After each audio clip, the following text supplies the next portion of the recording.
Assalamualaikum warahmatullahi wabarakatuh. Perkenalkan, nama saya Eka Nita. Saya dari Prodi Gizi, Fakultas Ilmu Kesehatan Universitas Muhammadiyah, Profesor Dr. Hamka. Di video kali ini saya akan menjelaskan tentang proses membuat makan siang dan selingan sore untuk pasien penyakit tifus abdominalis atau disebut juga dengan pasien demam tifoid. Bagaimana sih cara membuatnya? Yuk kita simak video kali ini. Kita siapkan bahan-bahannya terlebih dahulu. Yang pertama ada beras sebesar 85 gram. Yang kedua ada tahu putih sebesar 100 gram. Yang ketiga ada daging ayam sebesar 30 gram. Yang keempat ada oyong sebesar 10 gram. Selanjutnya ada margarin cukup 2 gram. Untuk selingan sorenya ada susu sapi 200 gram. Proses masaknya, pertama kita buat nasi tim terlebih dahulu. Dengan langsung masukin aja ke tempat. Sambil nunggu nasi tim, kita goreng ayam. Pertama-tama kita masukin margarinnya. Selanjutnya ayamnya kita goreng hingga matang. Setelah goreng ayam, kita buat sayur oyong. Pertama-tama kita masukkan margarin. Selanjutnya bawang putih, bumbu, dan bawang merah. Setelah itu masukkan sayur oyong serta tahu dan air secukupnya. Lalu masak hingga matang. Untuk membuat selingannya, 200 gram susu sapi dicampur dengan air panas.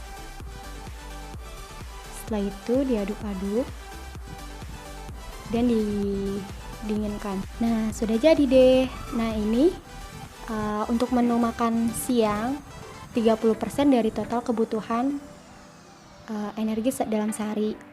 Untuk selingan sore 10% dari total kebutuhan energi dalam sehari. Nah, itu dia proses memasak makan siang dan selingan sore untuk pasien tifus abdominalis atau demam tifoid. Sebelumnya, ada yang tahu nggak sih penyakit demam tifoid itu apa? Tifus abdominalis atau yang disebut juga dengan demam tifoid adalah penyakit infeksi pada saluran cerna bagian usus halus yang bersifat akut. Nah, penyakit ini biasanya disebabkan oleh bakteri Salmonella typhi yang mudah ditularkan antar manusia loh. Penyebarannya dapat melalui fes oral atau bahkan dari makanan atau minuman yang terkontaminasi virus tersebut. Bagaimana sih prinsip diet yang baik untuk pasien penyakit tifus abdominalis atau demam tifoid? Prinsip diet untuk pasien atau penyakit demam tifoid itu adalah energi tinggi dan protein tinggi, serta rendah serat. Kenapa saya memilih prinsip diet tersebut? Karena gejala utama pada penyakit demam tifoid ini adalah demam yang tinggi. Pada saat demam yang tinggi, biasanya laju metabolisme tubuh meningkat sekitar 10%, sehingga dapat menyebabkan tubuh mengeluarkan banyak energi atau boros energi. Oleh sebab itu, diberikanlah tinggi energi sebagai prinsip diet penyakit demam tifoid. Kenapa protein diberikan tinggi? Karena protein sangat membantu tubuh untuk mempercepat penyembuhan luka pada infeksi. Dan kenapa sih harus rendah serat? Karena serat dapat memberatkan infeksi pada ususnya, sehingga diberikan rendah serat agar tidak memberatkan infeksi pada usus halus.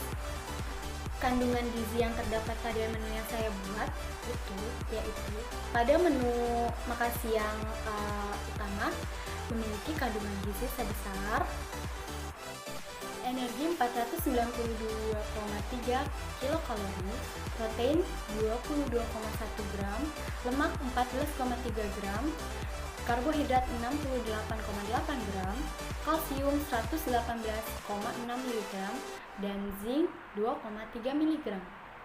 Nah, selanjutnya kandungan gizi untuk selingan sore sebesar energi 131,9 kilokalori, protein 6,4 gram, lemak 7,8 gram, karbohidrat 9,6 gram, kalsium 230 mg, dan zinc 0,8 mg. Alasan saya memilih menu sehari untuk pasien demam tifoid ini yaitu: pertama, nasi tim. Nasi tim merupakan sumber KH yang berbentuk lunak. Biasanya, dalam beberapa kasus, pasien mengalami kesulitan menelan atau disfagia. Nah, nasi tim ini saya pilih menjadi salah satu sumber karbohidrat makanan lunak untuk memudahkan pasien dalam mengonsumsi makanan tersebut. Yang kedua, ada ayam suwir atau daging ayam. Nah, daging ayam ini merupakan sumber protein hewani yang diperbolehkan untuk pasien demam tifoid. Pada pasien demam tifoid ini memerlukan energi yang tinggi, sehingga daging ayam saya pilih untuk menjadi menu dalam sehari untuk pasien demam tifoid.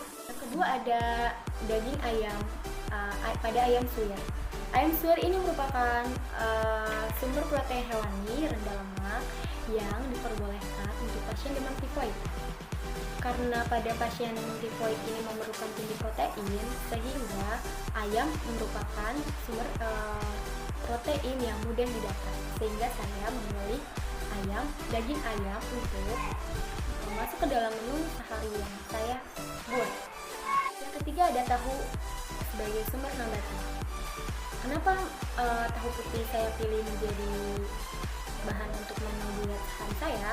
Karena tahu memiliki tekstur yang lunak, sehingga tahu saya pilih untuk menjadi salah satu sumber nabati di menu tersebut. Serta kandungan protein yang cukup tinggi menjadi alasan saya untuk memilih tahu sebagai bahan makanan untuk menu saya. Yang keempat, ada sayur oyong.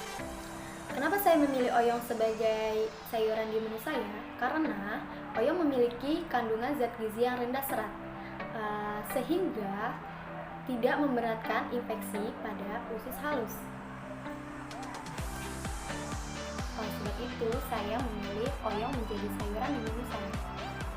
Lalu, pada selingan sore, kenapa saya memilih susu sapi sebagai selingan untuk menu saya? Nah, karena susu sapi memiliki kandungan zat gizi protein yang cukup untuk mempercepat penyembuhan luka pada infeksi. Sehingga susu sapi saya pilih sebagai selingan saya untuk menu saya. Sampai di sini video dari saya. Kurang lebihnya mohon maaf. Wassalamualaikum warahmatullahi wabarakatuh. Sampai jumpa.